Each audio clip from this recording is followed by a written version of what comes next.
The Brachydios in Monster Hunter is perhaps one of the more interesting brute wyverns out there due to the sheer fact that this creature actually has developed arms in comparison to most brute wyverns that we have seen so far throughout the entire Monster Hunter series.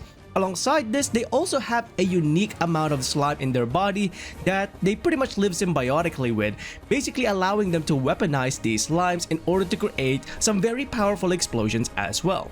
However, if there's one thing about the Brachydios that many people did not know, it's that it actually wasn't born with this slime. Not only that, most Brachydios are actually in danger when they first encounter the slime to begin with.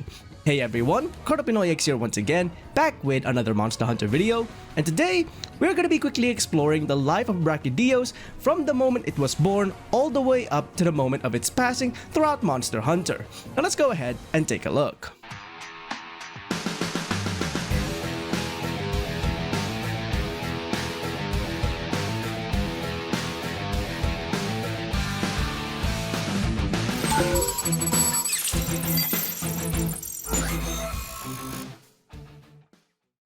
Brachydios is perhaps one of the more important monsters out there in the series as of right now for two reasons. First and foremost, this creature was actually the progenitor of Blast Blight in Monster Hunter throughout the entire series, originally known as the Slime Blight.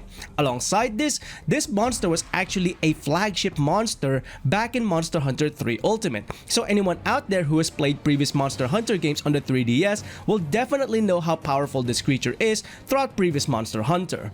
Now what we're going to be exploring here today is the life cycle of a Brachydios from the moment of its birth all the way up to the moment of its end in Monster Hunter to get a better understanding as to what exactly happens to this creature outside of the influence of gameplay. Now with all of that being said, if you enjoyed these videos, please consider leaving a like on the video itself, and do let me know in the comments below what you think about the Brachydios in its entirety throughout Monster Hunter. Now let's go ahead and explore the life cycle of a Brachydios from birth all the way up to adulthood and potentially its end.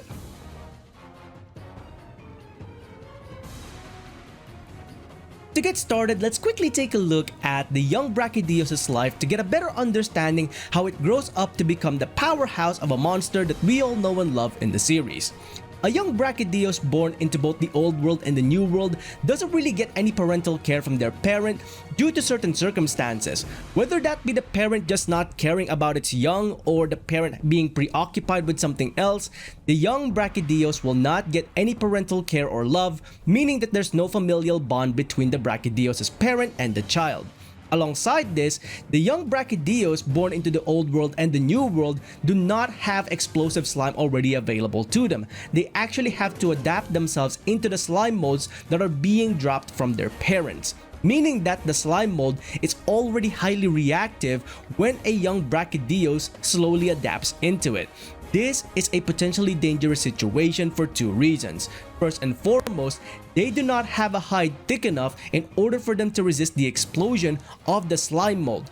Second of all, the slime mold may just spontaneously combust as they even touch it, thus potentially injuring or even outright killing the young Brachydios at such a young age throughout the series.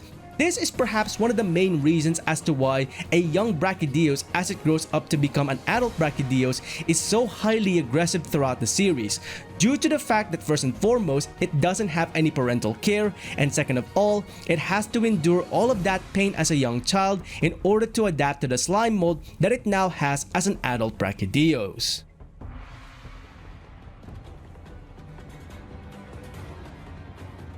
Though it may sound tragic at first, most young Brachydios are actually fortunate enough to adapt themselves into the slime mold that their parents drop and eventually grow into it. They will take on the necessary steps in order for them to properly grow into the slime mold that they have just adapted, but not only that, they'll also take the necessary steps in order for them to properly control the slime in their body. First and foremost, they need to symbiotically bond with the actual slime because it's a foreign entity. If they are going to control that slime, there needs to be a proper harmony between the Brachydios and the slime to begin with, because if there's no harmony between them, then the slime will just do whatever it wants and it may potentially kill the Brachydios. Alongside this, the Brachydios will also take on the necessary adaptations in its body in order to better resist the explosive properties of the slime, but not only that, it will also take on changes within itself in order to make sure that the slime can actually be reused once again, such as making sure sure that the saliva that it has can be a stimulus to grow even more of the explosive slime. So the Brachydios is definitely going through a lot of steps in order to make sure that not only can they utilize the slime to some extent, they could actually properly control it as adult Brachydios.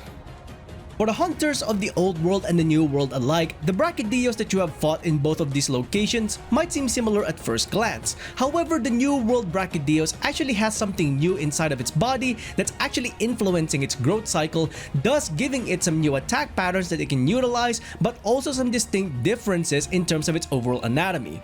The very influence that actually happens on a Brachydios' life in the new world is the influence of bioenergy running rampant in this location due to the Elders crossing as well as the Xeno'jiiva incident. Any Brachydios living in the new world will actually have far more aggressive spikes across their body in comparison to the old world Brachydios. Alongside this, they also have far better control of their slime molds as well due to the bioenergy actually assisting them in their growth to the point that they can become tempered monsters. All in all, the influence of bioenergy is definitely helping assist the Brachydios grow up to become a powerful monster in the new world in comparison to the monsters that we have seen in the old world.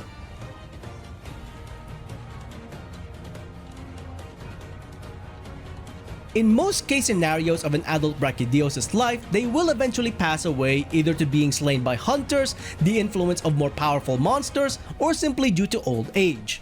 However, at the same time, there are some very unique individuals out there that actually take on a change inside of their body, thus prolonging their lifespan even longer than that of the standard monster and even making them more powerful. This comes in the form of the extra organ that these unique Brachydios take on, known as the Immortal Reactor. The Immortal Reactor serves two purposes. First and foremost, to prolong the lifespan of a standard Brachydios well beyond its normal means, and second of all, in order for them to actually control their slime mold more effectively. Now, when an Immortal Reactor grows inside a Brachydios, this creature will actually take on a very unique pilgrimage either to the Ingle Isle back in the old world or into the Guiding Lands in the new world. When they take on this unique pilgrimage, they are actually looking for what is known as the ancient slime in the past, but more recently it is known as the Flashpoint Slime. Now, the Flashpoint Slime is there for two purposes. First and foremost, it's far more volatile and far more deadly in comparison to the original slime of a Brachydios, thus making it an effective weapon.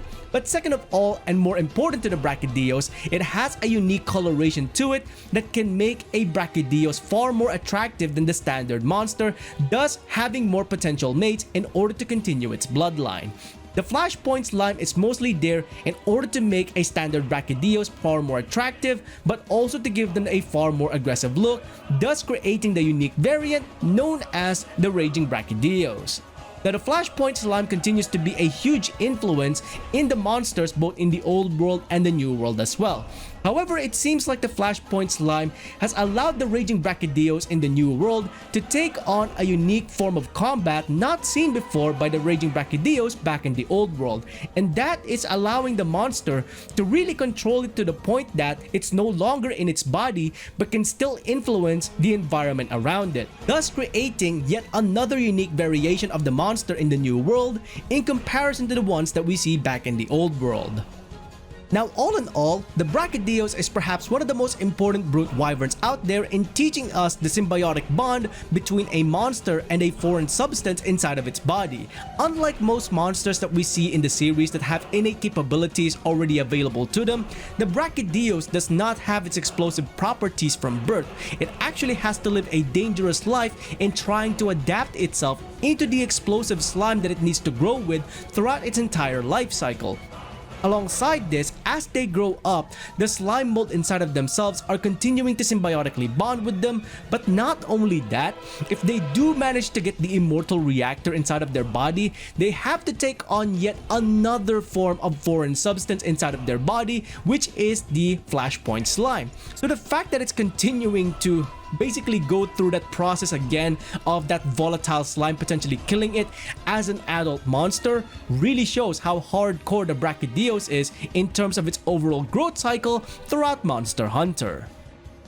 And that is pretty much it for this video, taking a look at the life of a Brachydios in both the old world as well as the new world. Now unfortunately, I wasn't really able to record any of the old world clips because of the fact that I wasn't far enough in Monster Hunter Generations Ultimate, but all in all of the information that we have looked into are definitely ones that we can observe back in the old world if we have played previous Monster Hunter games. What do you think about the Raging Brachydios or the standard Brachydios for that matter throughout Monster Hunter? Let me know in the comments below what you think about these monsters throughout the entire series. Now that is pretty much it from me for this video. If you enjoyed these videos, please consider leaving a like on the video itself and subscribing to the channel as well as hitting that bell icon so you can go ahead and catch up on any future Monster Hunter content that I might be doing or any other games that I might be playing in future. Until then, I hope you enjoyed this video. Thanks ever so much for watching, and I'll see you next time. Onward and upward.